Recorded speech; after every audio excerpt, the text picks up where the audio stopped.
and welcome to Straight Out of Avernus, a Baldur's Gate 3 podcast. My name is Drew, I am one of your hosts today, and with me, the man, the legend, Andrew. How's it going, mate? Hello. I'm good, thank you. How are you? I've just eaten my body weight in curry. So Okay. It was a Sunday roast from IT tonight. Hey everybody, welcome to the dinner podcast. Yes, there is actually a good cookbook by I think Joe Manganiello came out with it, which is it's a D&D cookbook, and it's got Shut all up. different. Shut up, Andrew. We're here to talk about Baldur's Gate 3, not this Dungeons and Dragons trash. So, Oh yeah, they're not related at all. no relation. So tell me, what's happened in the news? What has happened in the news? I don't actually know. I'm not up to date. A lot of moaning I'm seeing online. There's a lot of moaning from some people, from other game developers, but I think that's been blown out of proportion quite a bit. I think there's a lot of that internet. The internet's done its thing. Yeah, but I did see like one article that was like, "Oh, Baldur's Gate 3 is going to be so good, but don't expect that from game publishers in the future." Don't expect us to put any effort in, Yeah. guys. And I think I saw that once, and it's been blown out of proportion. I think a lot of it comes from obviously Larian are self-publishing this game, whereas you've got companies like Bethesda and stuff, they use different companies to publish it, and they've got like shareholders and whatever. Oh yeah. Larian they've got doesn't have that. It's privately owned. They can do what they want There's guys cracking the whip. yeah, they're putting out themselves, whereas other companies can be like, no, you can't have that in your game. I have seen some things of people saying things like, hey, don't get so excited, guys. Remember Cyberpunk? Have you guys forgotten Yes. about getting your hopes up? Yeah, This is a completely different situation. I think so, because we've already seen the product. I've been playing it for 3 Yeah, years. we've been playing the product for 3 years. We've been testing it. We've been giving feedback, and they've been improving it, so that when it comes to full official release, it's as good as it can be. How funny will it be though if the game is shit? Not very, because I've invested a lot of time into this. This podcast will take a big Yeah. swing and will become an Yeah. absolute hate cast. If we don't get to episode 7, then either we've fallen out, we can't be arsed, or the game's shit. No, I think we keep going. We just pivot. We told you it was going to be rubbish. Yeah, God, didn't we tell you? We were right from the start. There's been some more game details released recently, right? There has been. There's been Or there's been a lot of things like snaking their way through the interwebs. Yeah, I actually saw one about half an hour ago. Do you remember the annoying fan from Oblivion? Did you ever play Oblivion? Yeah, no, Yeah. I didn't. But I know there's an annoying guy. And then apparently he's making a resurgence in Starfield. But Baldur's Gate 3 has their kind of own version of that. It's just this guy that you meet at some point, and when you meet him, he just won't go away. Oh, really? He'll keep following you around, and like you can tell him to shut up and tell him to go away, and he just doesn't. And he just kind of spins it. Is his name Will? No, his name's not Will. But yeah, so they were like, you can. I think you can eventually maybe convince him to go away, or you can push him in a river, or you can kill him, or whatever. But it was really a video I saw like half an hour ago. So that's the thing. We're still 2 weeks out from release. We're 2 weeks away from 11 days. 2 weeks away Are we? from when the Panel of Hell was. We're still getting stuff. We saw there's people talking about Mind Flare powers now. Yeah, the Mindful powers intrigue me. It kind of They've makes you, like you were saying, I think, if you want to resist and do a illithid power free run, which is possible, they've made it very hard to resist that. But what have they done? What have they done to change it up, Andrew? Yeah, so initially, at least in the early access, you get a single Mind Flare power ability you can use like once per day or something like that. And each class gets a different one. But now they've kind of given you an illithid power skill tree. Yeah. and there's a lot of cool stuff on there. Okay, so what's the agenda today, Andrew? What's the plan for today's episode? We are going to go through some various different options for your player character and how that will kind of not change your story, but it will affect your story and how the game reacts to you and how you react to the game. Yeah, big time, because I think, hey listen viewer, hey listen you, person with the headphones on, there are better places to go for the mechanics, for like the class and race breakdowns. Mm-hmm. This isn't that. No. I think what we're going to do is just try and give you a feel for what to expect going in. Yeah. You know what I mean? We're not going to sit here and give you an optimized build, and we're not going to sit here and tell you that if you choose this race with this class, then that's just not going to work and that's rubbish. A lot of that's changing anyway, because Exactly. they're changing the way that the races interact with the classes and your kind of ability scores and all that kind of stuff. So I think let's kind of put you in the Forgotten Realms. Let's put you in the headspace of, hey, where does a dwarf fit into all this? What does an elf do? What's their lore? What's their flavour? Yeah. Let's do that. That's the vibe. What is the vibe? Yeah. What's first on our list? What's first alphabetically? Is it? Well, let's start with the races, man. Let's go through some of those races. Absolutely. Is it dwarf? Dragonborn. We skip Let's right start up with to. let's start with the dwarf, man. Start with the dwarf. Okay. Let's keep it simple. Start off simple and we'll build up to it. We do the exotic ones after.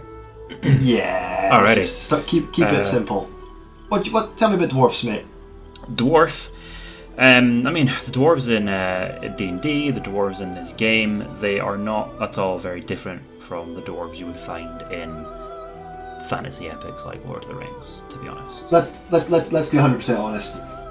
When they made Dungeons and Dragons back in the day, They they didn't have a lot to work with. No. So I mean your dwarves, your elves, they are just copy paste, but done by the law. Can I just give you something very, very, very off topic, but it's It's related again to kind of the very first printings of D&D books. Go on. They had the mage was the like a class, was just mage. That was your magic guy, and eventually they changed that because they wanted to be wizard. So they went and did basically a search and replace. So any instance of mage became wizard, but they forgot to put the space at the beginning. So anytime damage was mentioned, it was you roll 4d6 of the wizard. Nice. Yeah. Sorry, continue. If you've seen The Hobbit, if you've seen Lord of the Rings, Yeah. you've got your dwarves down.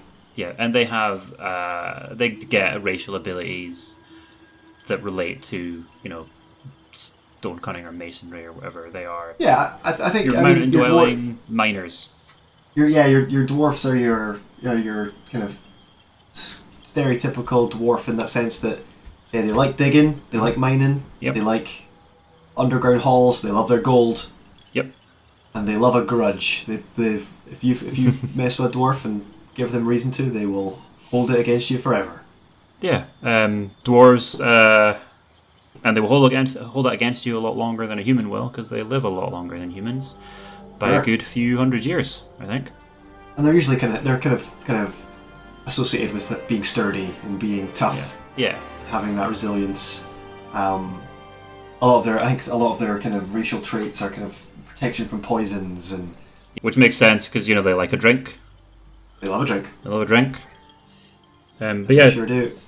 you can't. And, there's not much more to say on dwarves. I don't know. They're dwarves. Yeah, no, I think just think of Gimli. Just that's pretty much it, isn't it? Really. Yep. And not to say you have to play a fighter Gimli, but your general dwarf type in the world will be, a hard and sturdy, gruff fighter. Probably got a beard. Probably got a beard. And they love Moradin. Who's Moradin? Moradin's the Faerun god of the dwarves, Andrew. Oh, is it? For fuck's Okay. sake. I am not as much of a lore boy as you are. I don't really have a lot to say about dwarves, to be honest, because I did some research this morning. They are morning coffee. they are where they are, aren't they? They're dwarves. Yeah, I mean, they were Morden just made them. Okay. Out of He just clay was like- or just? Yeah, just out of metal and that. He was just like, here's some of my boys, and then they went and claimed the Earth as their home and dug it all up. So yeah, let's move on. Let's leave the dwarfs in their minds for now. They're probably happy there. Let's leave them. Let's move on to the tall, beautiful people who are far superior to you in every way. Let's talk some elves. Let's talk some elves. I mean, again. I mean, we're going to keep drawing on Tolkien here, maybe, but elves they're what they are. If you've seen Lord of the Rings, seen The Hobbit, you know what an elf is. I really like elf lore in the Forgotten Realms. It's really cool. Elves aren't exactly. I suppose they're not exactly immortal in D&D, whereas kind of they are in Tolkien verse. But there's they do a have twist, though. Yeah, it's very interesting, and I didn't know about it until you started running your campaign. So I'll let you. Yeah. Explain. So elves in the Forgotten Realms in Dungeons and Dragons, they are children of this god called Corellin, and his whole deal is that way back when his kind of powers, his godness is to be transmutable, to be ever changing, and he kind of becomes like a babbling brook one day, or like a cheeky rock formation. He can change and become whatever he wants. Cheeky rock formation, eh? Yeah, it's just whatever he fancies that day. He becomes, and he can be a flock of birds, or he can be a wind, or he can transform into a kind of human. But he's whatever I want to be, I can do that. Don't worry about it. And he really pissed off the orc god Grumpsh, and Grumpsh was just kind of fed up with his nonsense. So they got into a fight. They got into a scrap, and in the scrap, Corellin took Grumpsh's eye out. And Grumpsh got a wound in Corellin, and Corellin's blood fell to the ground, and then elves popped out of it. Oh right, okay, wow. Very, very Greek mythology, like that whole deal. Yeah. And I think there's a lot of Greek gods kind of born that way out of various bodily fluids. Yeah, and Corellin sort of was, after the fight, he was like, "Oh yeah, you guys, sure, I'll be your dad, I guess." And so the elves originally were very much like him. They could change their form on a whim and become whatever they wanted. And Corellin would be like, kind of like, I'll leave you guys in heaven. I'm going off to do my stuff. See you later, guys. And he'd bugger off. And then the elves would kind of get into their thing. But meanwhile, all the other races are starting to arrive and come up and start to go through their kind of empires and stuff. And there was this one elf. And she was looking at this stuff going on in the rest of the multiverse. And she was like, "Oh, well, we could be doing that, and we'd be really good at it." Hey everybody, what if we just took one form? Hear me out. We'd be the best ever, right? And the other elves started to go, "Oh yeah, that's quite a good idea." They were convinced by her argument, and they all kind of became elven, as you know them, in her image. So they were like, "Our dad's Corellon, but Lolth, she's the mum. She's kind of sorted us out and got us on the right track. We can start building empires and stuff. We can start taking over." And Corellon came back, and he was like, "Hey guy, oh no, what have you done? Well, you were so beautiful, but now you're just normal." And then Lolth tried to kill him, to take his power, and he was like, "Right, you know what? Fuck it. Everybody out. Get out of heaven. I don't want to see any of you anymore. Get out."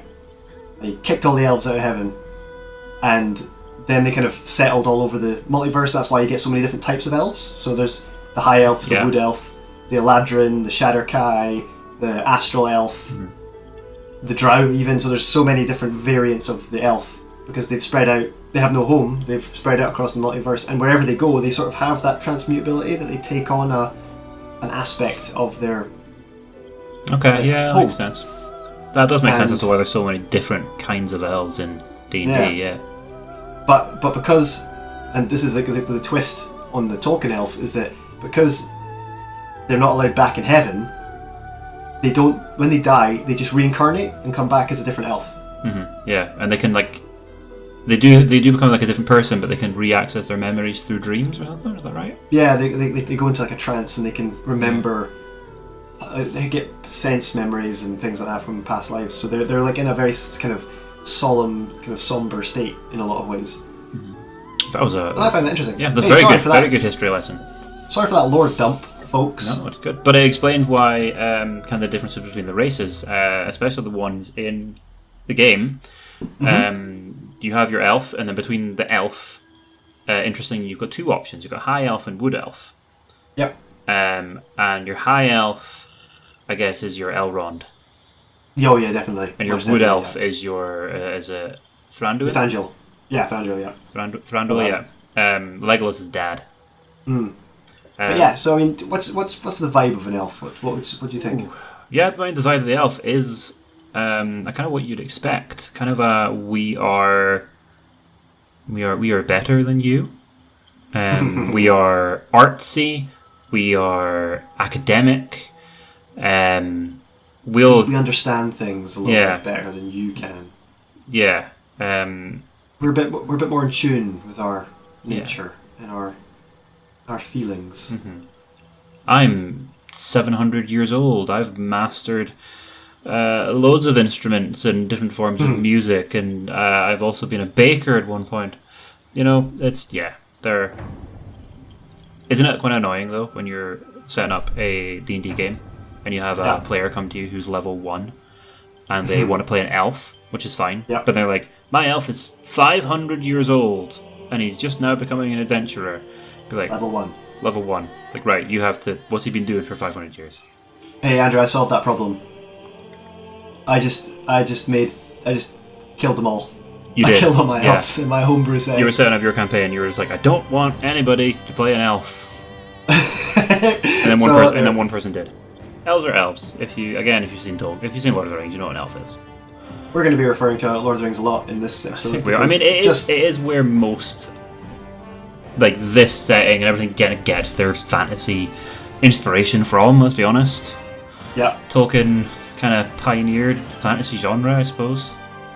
But hey, speaking of Tolkien, let's talk about hobbits. Let's talk about hobbits, yes. Yeah, concerning hobbits, even. Yep. So hobbits, and they are referred to this in Tolkien lore as well, but I guess in D&D, it's the halfling. Do you know why? What was that? Because Dungeons and Dragons couldn't legally use the word hobbit. Ah, yes. So they just, What do you know about halflings, mate? What's the halfling gossip? So yeah, halflings are... they're very small. They're much smaller than dwarves. Actually, annoyingly, when I figured this out, I was quite annoyed. Halflings are smaller in D&D than gnomes, which we'll go into later. Which just I can't get my head around that sometimes. Yeah, you kind of want gnomes to be smaller, don't you? Yeah, you do. But yeah, halflings, they're small. Again, kind of like dwarves, they're sturdy. I think depending on your subrace, you can get resistance to poison. Yeah. They're just like... And they're cheerful folk. Yeah, they're very... The player's handbook describes them as kind and curious. You know, just... And very, nice very lads. lucky. Oh yeah, that's a big thing, isn't it? Yeah, they have, I think, the best racial feature of D&D. They have a very good one. Yeah. But basically every time when you roll the dice for an ability check or whatever and you roll a 1, the halfling can just go, nah, I'll roll again. Yeah, it's very good. It's very good. But lore-wise, it's because somewhere in their lore they impressed a luck goddess. And she kind of took a favour on them. She was like, these guys are cool. I like them. They're my guys. I think her name is... I can't pronounce this properly. It's Yondala. Right. Yondala. And yeah, and halflings, I guess, they're not, again, kind of just like, Bilbo and Frodo, they're not your typical adventurers. They are happy in their little villages, in their little apple orchards, just doing little jobs, farming. They like a simple life. Mm-hmm. And so but then there's that one. There's that one. There's that Bilbo. The one weirdo. Mm-hmm. That wants to go out and become a sorcerer or whatever. Mm-hmm. I don't really have a lot to say about halflings, really. I mean, I don't think Larian does either. No, Larian does either because Fen just wants to just launch them at other things. They don't appear in any of your recruitable companions at all. I like halflings, but I've never played one, I have never played one either. and I just don't know when I would. You know, No, I think there's better options out there. I like them. I think Yeah. they're a really cool option if that's your bag. No, absolutely. They don't really have a whole lot of lore, but yeah, like I say, like they just have this really lucky, like positive outlook, and that appeals to Yeah. some players, I guess. Yeah, and if you know if you've watched Lord of the Rings or The Hobbit, you know what a halfling is. They're hobbits. Yeah. I don't need to Um, explain to that. I guess to the kind of elf cousin to the Hobbit would be the gnome. I think are we skipping human? Do humans have any lore? You know what a human is, right? Do you know what? They just kind of don't, really. Yeah, Humans are just like the bland option. they are. But I mean, in Faerun, in the Forgotten Mm-hmm. Realms, they are the most populous race. They are, but yeah, by far actually. There's more of humans than there is of anything else. And they kind of just cause a problem wherever they go, really. Well, they're just like us, really, aren't they? Yeah, exactly. We don't live very long. We don't have. But we fill that time. You Yeah. know, we And- try and make the most of it. In the game of Dungeons and Dragons, obviously humans may be the most boring option, so they make it a bit more interesting and they don't get a lot of abilities. So Nope. they make it a bit more interesting by when each race normally would get their kind of bonuses to their ability scores. The human just gets like a +1 on everything. It's like an even spread. It's like they're the jack of all trades. But as I was saying, Yeah. the cousin to the halfling is the gnome. Yeah. What you got to say about those? I Gnomes? don't know a whole lot about gnomes. They are Either do I. They're a lot more magically inclined than Yeah. your halflings and your dwarves, Mhm. because they are kind of like, if your halfling is your small human, your gnome's your small elf. Yeah, that's how I always see it. Yeah, because they I- live about the same amount of time as elves Mhm. do. They are a bit more in tune with magic.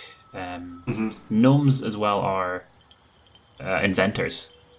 Yeah, the way that they're described is that they just have an innate interest in things. They want And to that figure out can how things be- work. Yeah, they want it like it might be just how a cricket jumps about. Like, how does that work? Mm-hmm. How could I replicate this? A butterfly flapping its wings. They go like, okay, but how though? And I don't really know much about their lore or that lot, but that just they've got that little bit of Yeah, something. yeah. And again, they're a small race like the halfling. A little bit taller than a halfling, which again annoys me. I mean, like you say, like they're small elves. They've even got kind of a forest gnome, Yeah, that's your wood elf. and the rock gnome is kind of like the arcane, isn't it? What's a rock gnome get? The rock gnome is I think that's the inventor one. Oh yeah, they get like trinkets and Yeah, stuff. the forest gnome But gets to then- like speak to animals. But then, like your elves, you've also got your deep gnome. You do. You got your deep gnomes. Yeah. Right, say it, Andrew. Svarfnavleblin. Wrong. What is it? Not this time. Incorrect. Nuh-uh. It's Snurfneblin, Snurfneblin. I think. Or yeah, or deep gnomes. Yeah. Do you know much about deep gnomes? I know that they're just nice lads. I mean, when you get to the Underdark, everything kind of gets shit. But the deep gnomes are still pretty positive, good people Yeah. on the whole. And you run into a lot of them in Baldur's Gate Early Access as well. Yep. There's one tied to a windmill. There is, yes, and you can set him free or set him flying. But I don't really have a lot to say about gnomes. Not really. I've never played one. Is that all the kind of basic generic races out of the way? Hey, now you're onto the half elves. Half elves. Well, Now you're into like where humans and elves enter the under construction scene. yeah, half elves are. They're exactly what they say on the tin. They are a half elf, half normally human. Mostly human, yeah. Mostly human. I think, but you can kind of, if you want to play a half elf, half orc, go for it. But you'll look like an elf, and you'll have the half elf statistics. Your I mean, orcness is just for flavor, but yeah, it's generally elf and human. I think half elves are great. Yeah, in terms of like a roleplay perspective, I mean, as playing them as a character, you've kind of got that best of both worlds. You've got the relatability of a human, but also the fact that they don't really fit in any way. Which way they don't, caught no. between. Yeah, elves generally don't see them as elves, and humans don't really see them as humans because they live longer. They have that. They have a half in between. They live for about 250 years, so they kind of just don't seem to fit. Yeah, and I think that's very relatable. And also, they have great abilities. They take the best bits of the elf, and then you can tweak because they've got a human. You can tweak their ability scores a little bit, make them a bit more niche, which I really like. Yeah. But hey, let's move on. The next half one. Ooh, could that be the half orc? Yep. What happens when a human and an orc love each other very much? Yep. Half orc. You get a half orc. Yeah. Interestingly, half orc is an option in D&D within the Player's Handbook. Orc is not. Yeah. Well, because traditionally in fantasy, orcs are not goodies. They're not nice. Generally. And I think that stereotype's starting to shift a bit, and I think the future. On you go. I was going to say, this is maybe where the Tolkien kind of thing can shift, because his orcs are very different. I think maybe the orcs here are a lot more like Warhammer orcs. They're nothing like Warhammer orcs. They're more like World of Warcraft orcs. That's what I meant. We can talk about that. I mean, the orcs in Warhammer are just dumb idiots. Yeah, I meant World of Warcraft orcs. Who just love a scrap, mate? That's an orc. But in more now in D&D, the orcs they have a culture. They have different gods. They don't have their main god, Grumsh. We spoke about Grumsh in the elf segment. Grumsh is a dickhead. Yep. And he's very tribal and very violent, and that's where the stereotype comes from.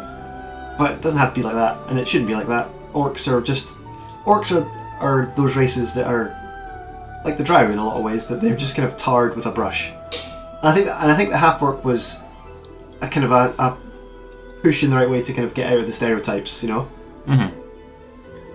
To leave the kind of idea of the big brute orc behind. We're gonna cross the water a bit and become something a bit different.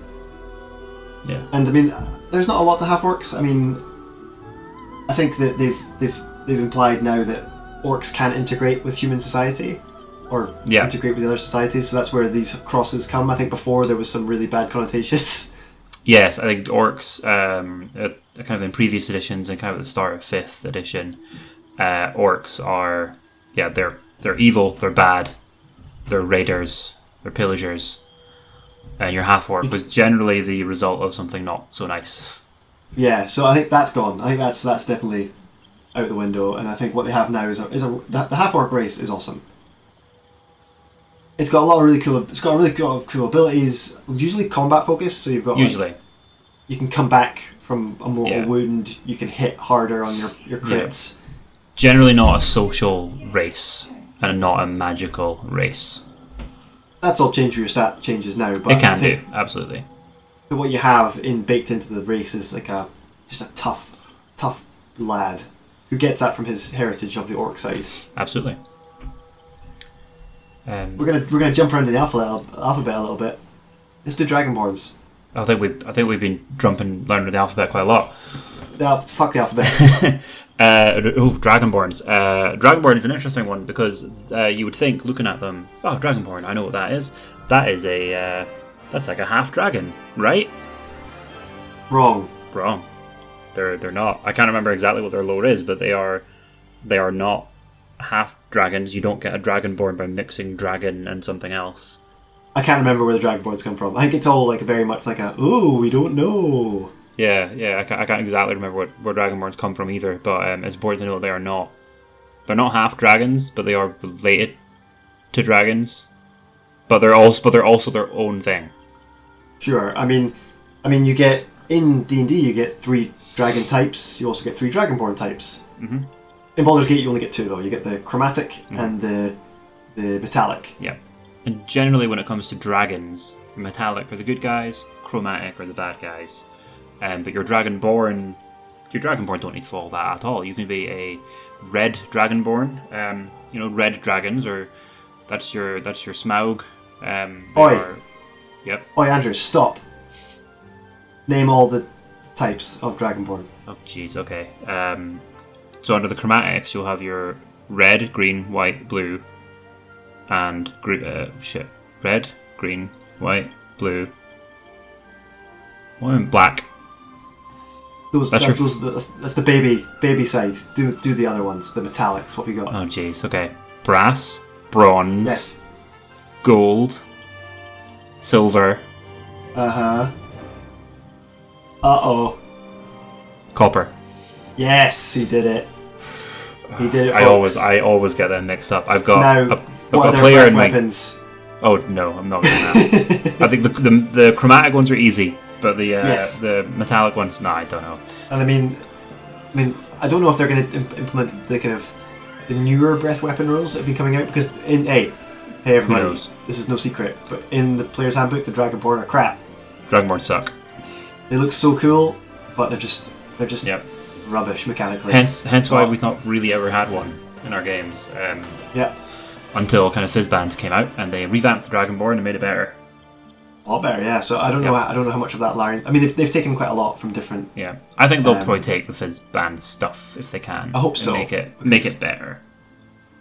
Because it's such a great idea. It just doesn't really fill the flavor. Kind of eventually, level 1, you're breathing fire. It's awesome, but then when you get to like level 10, like you're better off just punching something, really.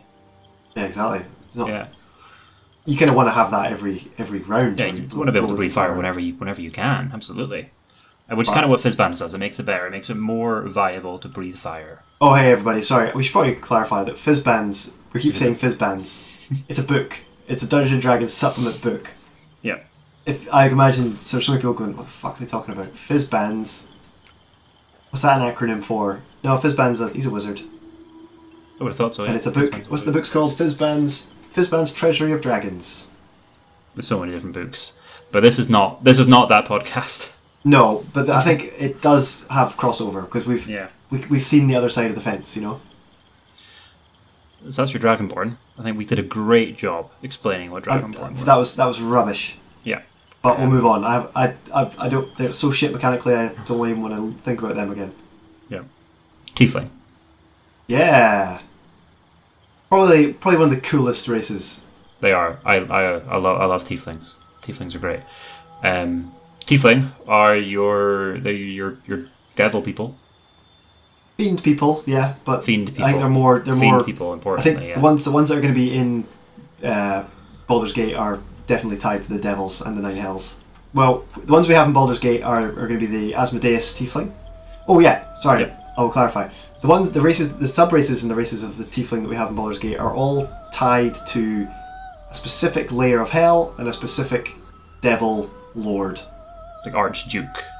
Yeah, so like the lore of hell, and I mean this is probably another episode in its own right. Oh god, There's absolutely. 9. It's called the Nine Hells. There's 9 layers, and each layer has a devil in charge. Yep. And they're all different. They're basically like, imagine all the different throughout the tellings of the devil in culture, in religion. There's lots of different interpretations of the devil. Each layer is a different interpretation, like a different kind of devil. But the real Satan is at the top. And he's a guy called Asmodeus. He is a badass. He's one of the coolest gods in the pantheon. Asmodeus is pretty cool. Again, we could do a whole lore on Asmodeus. I don't know much about the other one, this next one, Mephistopheles. Don't know much about Mephistopheles. Yeah, but so there's a Mephistopheles tiefling. Yeah. So if you imagine you've got Asmodeus who sits at like the top of the pyramid, it's like hell is this big like funnel pyramid scheme of souls. They just want to take your soul. They want to get your souls in. And so Asmodeus he's got the most. He's been taken in the most. He's the king of the pyramid scheme. He's that little dot at the top. Everyone reports to him. Everyone's underneath him. He's the god of hell. Yeah. And hell works. It works on hierarchy. Yeah, it works on hierarchy. So the guy in the layer directly below him is Mephistopheles.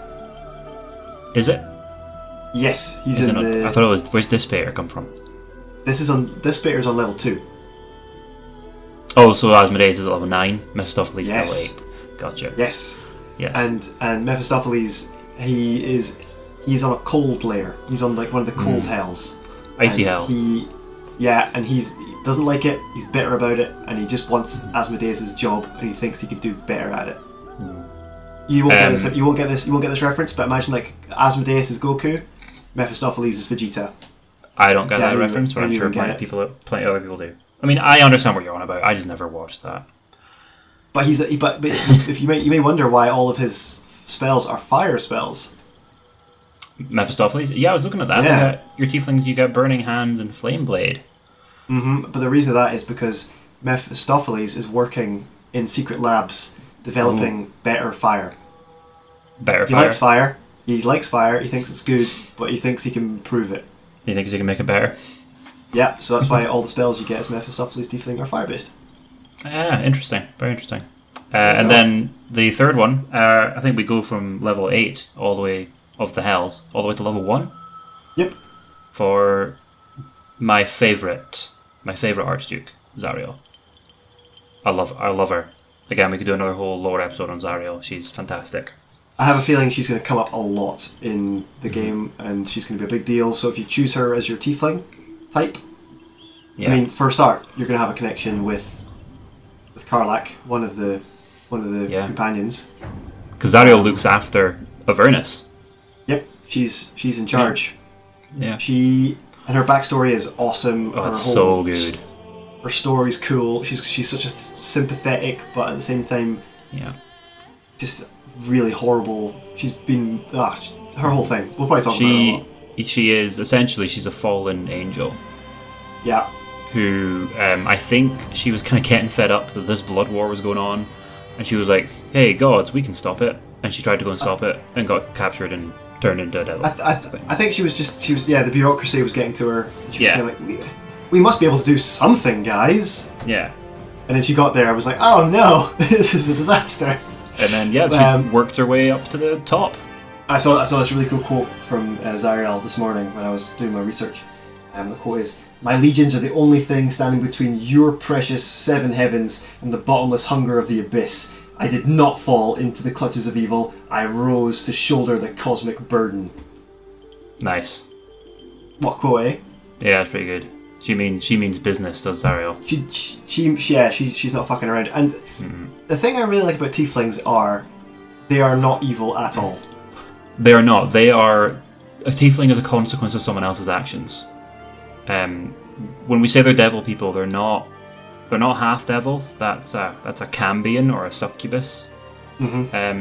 Tieflings are. Your grandparents made a deal with Zariel. You're in this rich. You were born into a rich family, but your great grandfather made a deal with a archduke, saying, "Yeah, I won't give you my soul, but my 7th grandchild will be. I don't care what you do with them. You can have them." Yeah, and so you're born tieflings generally, various shades of red skin. You get a nice devil forked tail. You get horns. There are variants that can give you goat legs. Tieflings, generally very untrusted throughout the Forgotten Realms for no reason that is their fault. They just look like Not devils. their fault. Yeah. Yeah. It's just I was born that way. You can be an absolute hero as a tiefling, should you choose to be, or you can embrace it and just be a dick. Yep. Sure. Hey, they're great. Speaking of dicks, let's talk about Drow. Oh god, yeah. You thought the elves were dicks. Oof. Hey, do you want some more lore? Oh, yeah, let's go for it. Let's go for more. Hold on, I'm gonna stretch.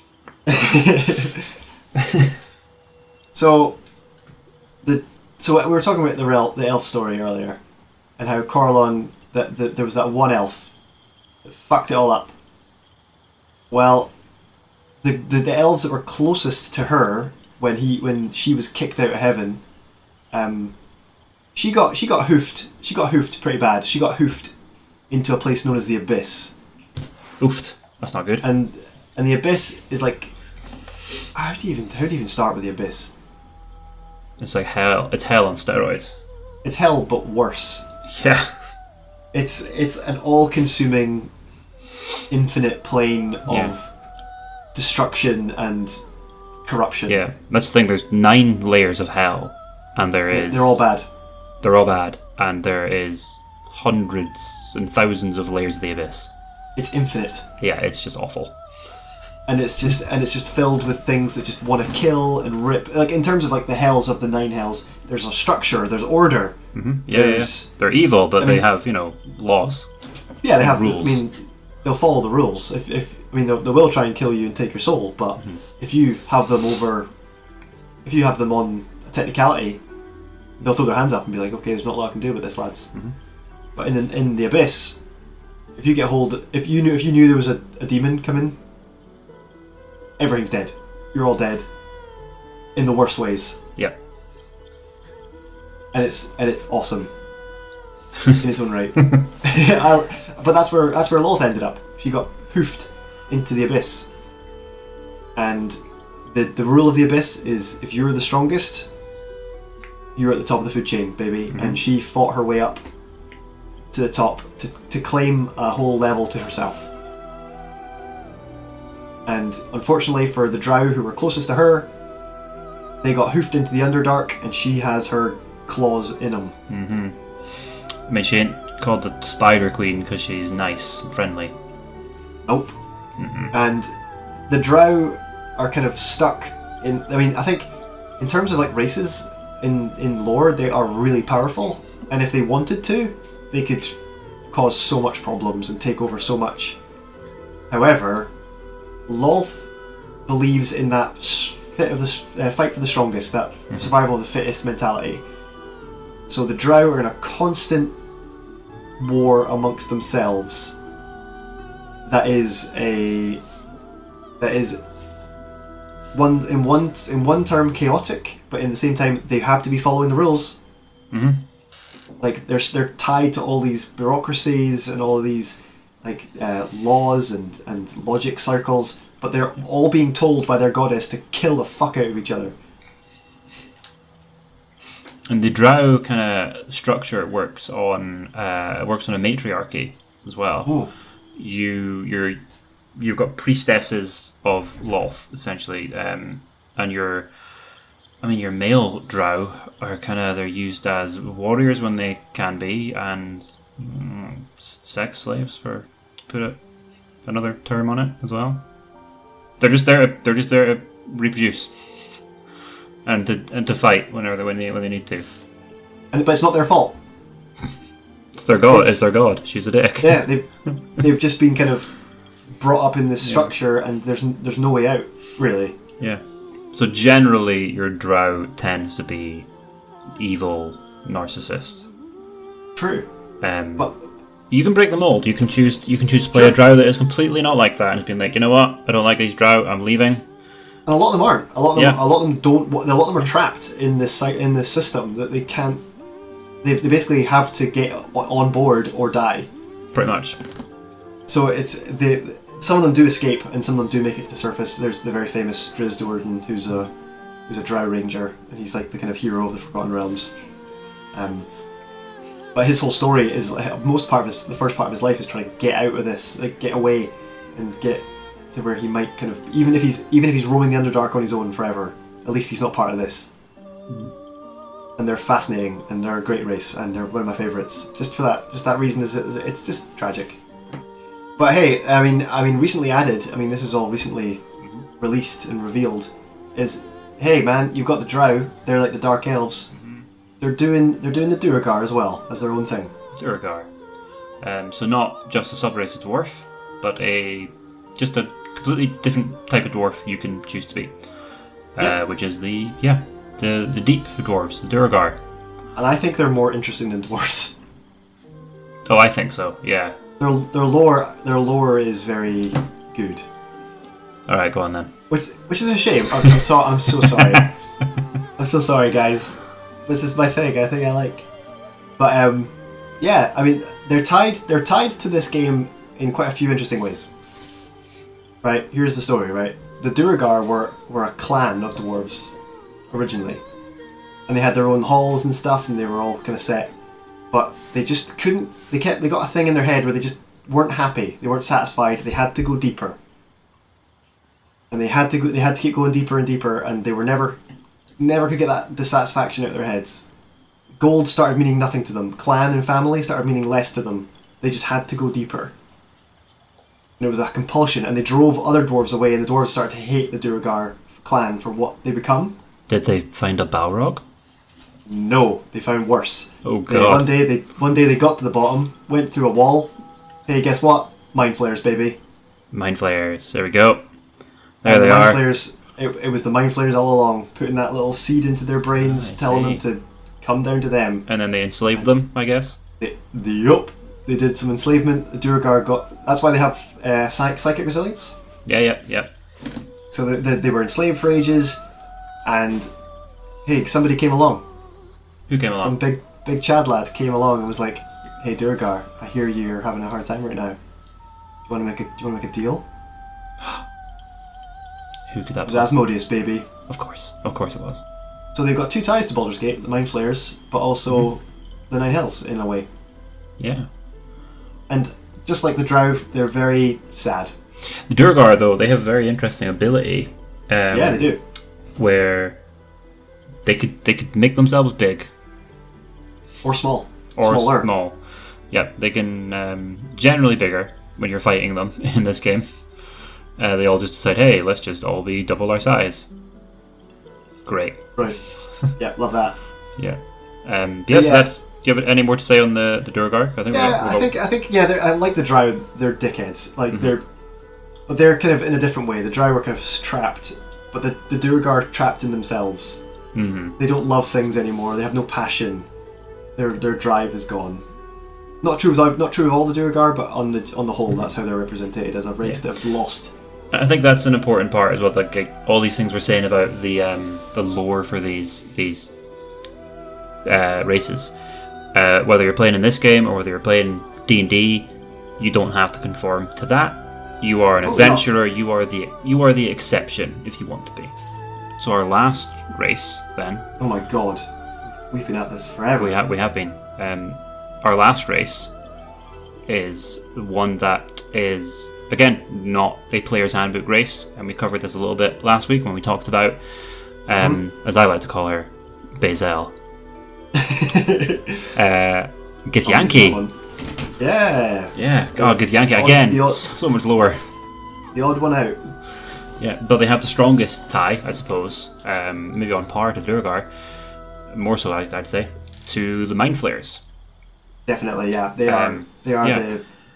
the enemy, the mortal enemy. Yeah. So your Githyanki, they reside normally on the astral plane, which is it's kind of the astral plane is kind of it's a plane between planes. If you don't have the capabilities to just travel straight to hell or straight to the Feywild, wherever you want to do, there are ways to get to the astral plane. You can travel through the astral plane and find a portal that will take you to another one of these planes. But the Githyanki, reside mostly in the astral plane, and they basically just hunt Mind Flayers because they were enslaved by them and they fought for their freedom. And so in space, in D&D space, yeah. One place not corrupted by capitalism. Okay. Space. And they're aliens in the D&D world essentially. They're weird. They're cool enough. Yeah. I like a part of their lore that I like is that the Astral Sea is like a timeless place. It is, Nothing changes there. So in order to have like a species, they have to hoof their kids or have their kids on the material plane in a creche. Which is why Lysel's so inclined to find one on the material plane, because that's where they grow their young to become adults, and then when they go to the astral plane, they don't age. They're timeless. Yep. They can live. They can live forever so long as they don't leave, basically. Sure, and yeah, they're just like elite, elite fighters or elite warriors. Yeah, and the most gifted of the Githyanki get given red dragons to ride into battle. And they were given those red dragons by Tiamat, you said? Yeah, they made a deal. And the game begins with the that cutscene of obviously whoever you choose to be, you've been captured by mind flayers and you're on their ship. You're on their spaceship, basically, is what it is. And Githyanki attack the ship on red dragons. It goes to the hells. You fight there for a bit until eventually you bring the ship to the material plane and it crashes. Yes. So the Githyanki kind of start off this story. Sure. And they sworn enemies to the mind flayers. And so it's a very odd choice to have a race option there, but it makes so much sense for this game specifically. And they've got a very interesting kind of goddess queen. Yeah, Vlaakith. I don't really know a whole lot about Vlaakith. No. I know that she's kind of a lich in She's some ways. a lich queen, which is doesn't scream good guy to me. They've become so obsessed with their mission, and they've kind of taken a few twists and turns to get there. They're not nice people. On the whole. On the whole, no, and that is kind of evident with the way Lizelle treats you. Sure. Yeah, but she's actually not exactly a very well respected Gith, because she has not earned her silvered sword. She has not earned her dragon.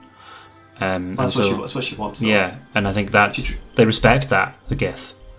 I know we said we were going to cover other options in this as well, but I think we're going to have to save that for part 2.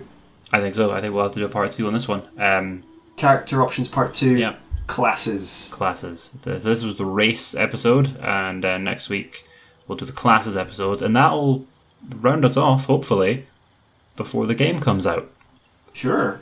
I mean, I like I say, like, this isn't the hey, here's the best reason to choose whatever race. This is just to give you a flavour, give you a bit of taste, give you a feel for it. Yeah, we're not going to be going into here's what a bard is, and here's what they can do, and here's the build you should make to have the best fun.